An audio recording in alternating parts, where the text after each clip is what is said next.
இருக்கு பாருங்க, ரெண்டு விஷயம். ஒண்ணு வந்து இந்த குடை விரிந்து சேர்ப்பது, இல்லாத ஒரு அதிசயம்.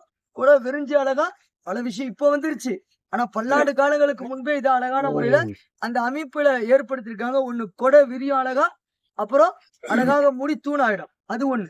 ரெண்டாவது, அது பார்த்தது போதும். ரெண்டாவது இங்க ரெண்டாவது இருக்கு பாருங்க, இது என்னது, கும்பத் மேல இருக்குல்ல, இது அப்படியே இந்த பக்கம் நகரும், அப்புறம் இந்த பக்கம் மூடும். இந்த பக்கம் நகர்ற ஒன்னையும் இது உள்ள வெளிச்சம் அடிக்கும்.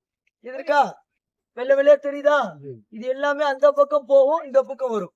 அப்படி நகர்வதை போல வச்சிருக்காங்க. மேல போய் பார்த்தா தெரியும், மேல நகரும், உள்ள வரும். அப்படி நகர்ந்தா அந்த கட்டிடம் ஃபுல்லா வெளிச்சமா தெரியும். அந்த ரெண்டு விஷயத்த, இதுதான் முழு மஸ்ஜித் நபவி. இப்ப நம்ம எங்க இருக்கோம் சொல்லுங்க பார்ப்போம். இந்த இடத்துல நிக்கிறோம்.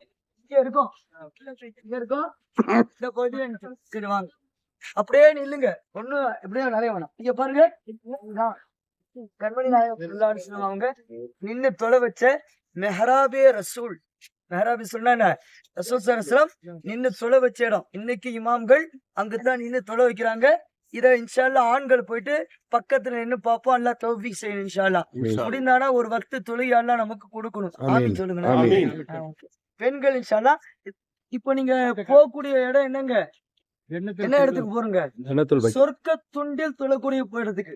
ரசூல் ஸல்லல்லாஹு அலைஹி வஸல்லம் சொன்னாங்க, மா பைன பைத்தி வல் மெம்பரி ரவுலத்தும் மின் ரியாலுல் ஜன்னா. என்னுடைய வீட்டிற்கும் என்னுடைய மெம்பர் பயான் செய்வாங்களா இல்லையா, குத்துபா மேடை, அந்த மெம்பருக்கும் நடுப்பட்ட இடம் சொர்க்கத்துடைய துண்டில் இருந்து ஒரு துண்டு. அந்த இடம் எது தெரியுமா? இங்க இருக்கு பாருங்க, இந்த பச்சை கேட்டிருக்கா, இதற்கு அடுத்து ரசூல் ஸல்லல்லாஹு அலைஹி வஸல்லம் அந்த இதா இருக்கு பாருங்க, அந்த மெஹராப். ரசூல்லா வாழ்ந்த வீட்டுலதான் ரசூலுல்லா அடக்கப்பட்டிருக்காங்க. ரசூல்லா வாழ்ந்த வீட்டுலதான் ரசூல்லா அடக்கப்பட்டிருக்காங்க. இந்த பக்கம் வந்து ரசூல்லா வாழ்ந்த வீட்டுலதான் ரசூல்லா அடக்கம் செய்யப்பட்டிருக்காங்க. அவங்களுடைய வீட்டில் இருந்து ஆரம்பித்து, அந்த பகுதியில் இருந்து ஆரம்பித்து மெம்பரே ரசூல் இது வரைக்கும், இதான் மெம்பர். ரசூல்லா குத்துபா செஞ்ச இடம். இந்த இடங்கள் தான் சொர்க்கத்துண்டு.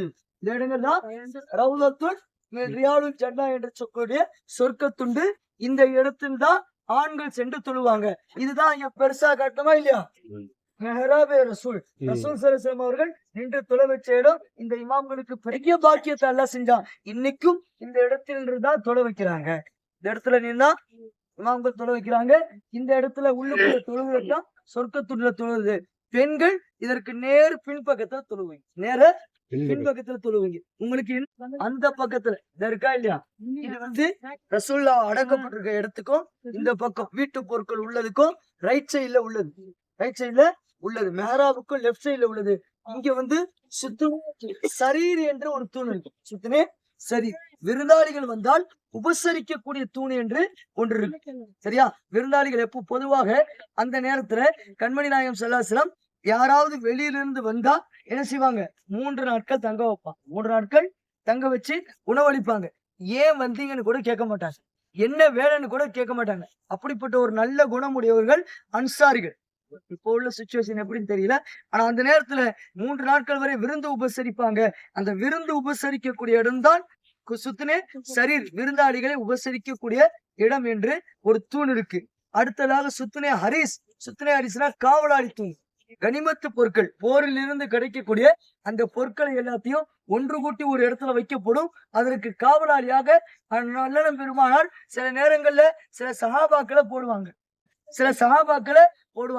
அந்த நேரத்துல என்னது, ரசூல் ஸல்லல்லாஹு அலைஹி வஸல்லம் அபூ ஹுரைரா ரலியல்லாஹு அன்ஹு ஒரு தடவை என்ன செஞ்சாங்க, ஹரிஸ் என்ற காவலாளியா போட்டாங்க. அப்போ ஒரு திருடன் வந்தான், கொஞ்சம் பொருளை எடுத்தான். உடனே அபூ ஹுரைரா ரலியல்லாஹு புடிச்சுக்கிட்டு விட மாட்டேன்னா, இல்ல என் மனைவி மக்கள்லாம் இருக்கு, எனக்கு தேவை இருக்கு, அதனாலதான் எடுத்து விட்டுட்டாங்க. ரசூலுல்லாஹ்ட்ட வந்து சொன்னாங்க, ரசூலுல்லாஹ் நீ திருடன் ஒருத்தவன் வந்தான். ரசூலுல்லாஹ் சிரிச்சுக்கிட்டு விளக்கம் எதுவும் சொல்லல, நாளைக்கும் அந்த திருடன் வருவான். திரும்ப அடுத்த நாள் வந்தான், அடுத்த நாளும் பிடிச்சாங்க, அடுத்த நாளும் கொஞ்சம் சொன்னோடனே விட்டாங்க. 3 தடவை இப்படி வந்தான். 4வது தடவை ரசூலுல்லாஹ்ட்ட சொன்ன பொழுது 3வது தடவை சொன்னாங்க, அடுத்து வந்தா புடிச்சு வச்சு விடக்கூடாது, என்கிட்ட கொண்டு வந்து ஒப்படைக்கணும். ஆனா அவன் சமாளிப்பான். திரும்ப 4வது தடவை வந்தான், வந்து என்ன செய்யலாம், இத மாதிரி என்ன விட்டுருன்னு கேட்டான். என்னென்னமோ கெஞ்சு பார்த்தா முடியாதுன்னாங்க. அப்போ சொன்னா, நான் உனக்கு ஒரு வார்த்தை கத்து கொடுக்குறேன், அந்த வார்த்தையை நீ சொன்னா என்னது ஒரு விஷயத்த நீ ஓதுனா இங்க என்ன போல யாருமே வரமாட்டாங்க என்று சொல்லி ஆயத்துல் குர்சியை கத்து கொடுத்து ஆயத்துல் குர்சிய கத்து கொடுத்துட்டு போனான்.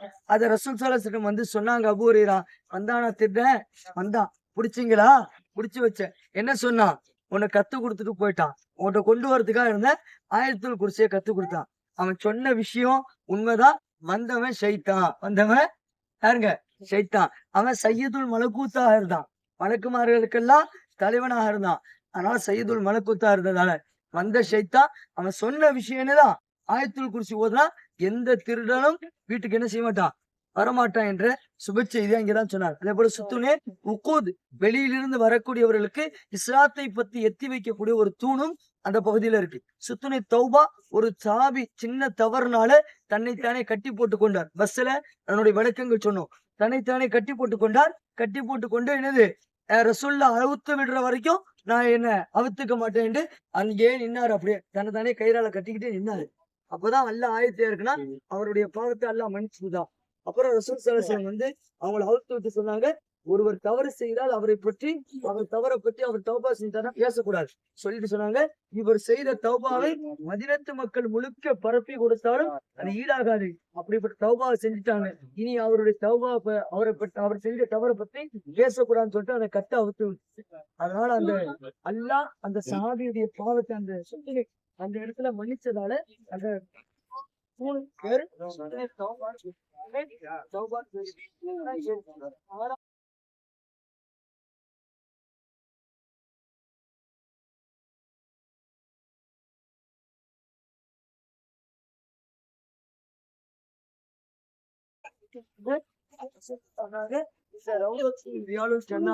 தொழுகிறது இருக்கு.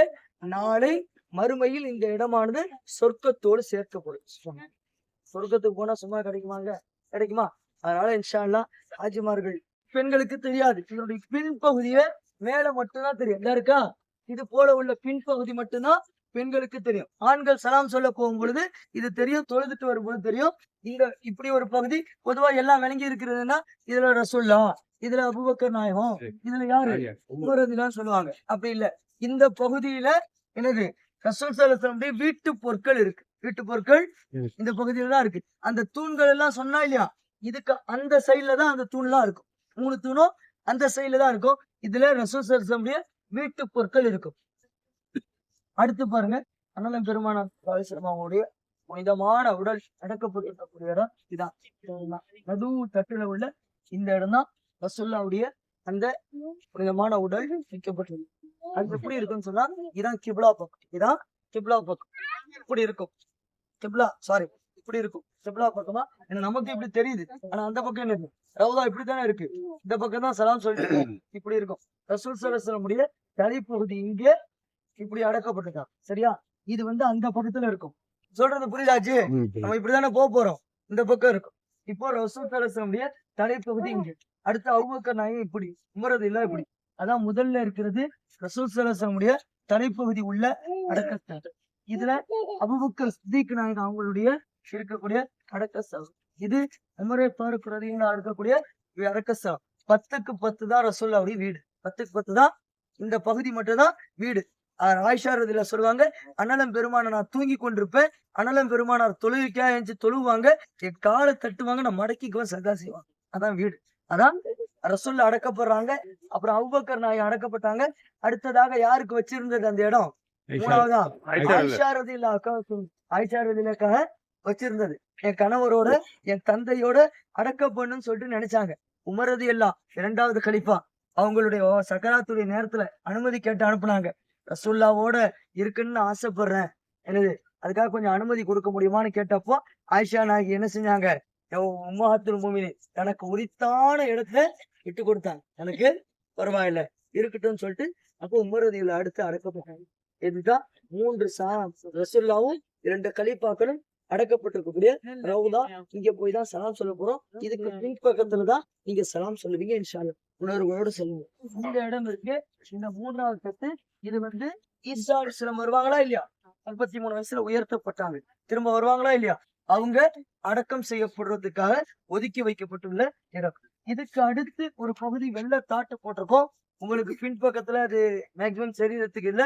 அங்கதான் சஹாபாக்கள் அஸ்வாஜ முத்தஹராத் அண்ணலம் பெருமானாருடைய கடைசி நேரத்துல ரசூலுல்லாவுடைய மனைவிமார்கள் தங்களுக்கென்று ஒரு அறைகளை அமைத்து கொண்டாங்க. அந்த இடம் அது ஆண்கள் பார்க்கலாம் போக்குள்ள தெரியும். இதுதான் ரவுதாக்குள்ள உள்ளது. அதான் ஜன்னத்துல் இது சலாம் சொல்றதுக்கு போகக்கூடிய வாசல் அங்க காட்டணும் இல்லையா? அதான் வாசல்.